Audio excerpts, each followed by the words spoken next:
কৰ্তব্য শেষ হৈ পৰিব। সৈন্য আৰু শকুনি সিহঁতৰ বাবে বিশেষ চিন্তান্বিত হ'ব নালাগিব। দানৱ তীৰ্থৰ পৰা ঘূৰি অহাৰ আগতেই দুৰ্যোধনক কিবা এটা কৰিব নোৱাৰিলে পাছত কৰাটো টান হৈ উঠিব।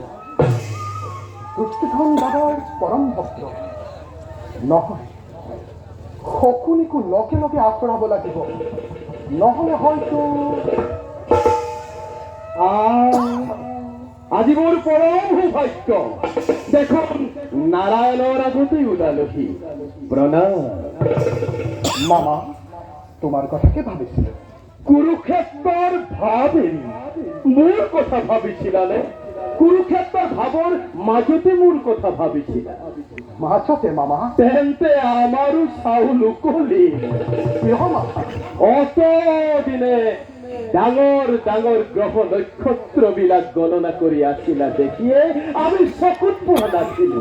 এতিয়া সেইবিলাক শেষ কৰি যেতিয়া যদুপতিয়ে সৰু সুৰাৰ তৰাৰ লেখত ধৰিলাহি, আমিতো পপীয়া তৰা, আমাক সহায়।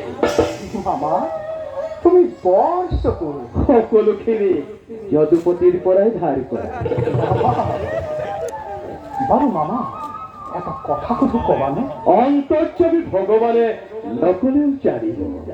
বাৰু কোৱাচোন মামা, এই কুৰুক্ষেত্ৰৰ ৰণত তুমি কাৰ পৰা থিয় হৈ ভাল পোৱা? পৰাজয়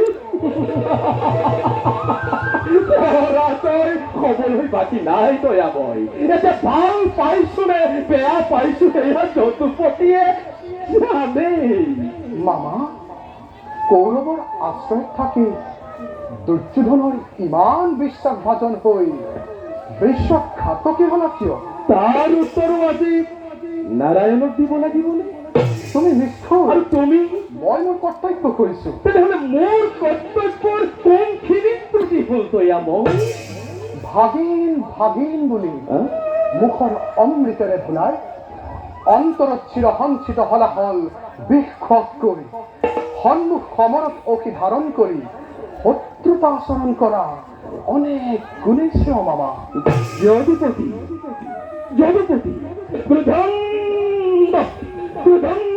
মানুহ মই প্ৰতাৰণা প্ৰবঞ্চনা কিহৰ অধিক বুলি জানো দয়াময়।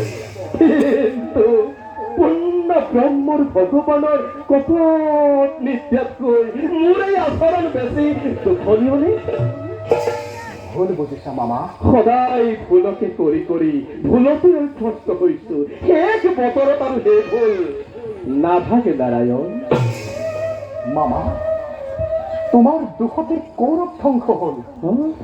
স্বৰ্ণ লংকা চাই কৰিছিল ৰাজভ্ৰাতা বিভীষণে। আৰু আজি স্বৰ্ণময় ভাৰত ভূমি শ্মশানত পৰিণত কৰিলা ৰাজ মাতুল তুমি শকুনিয়ে।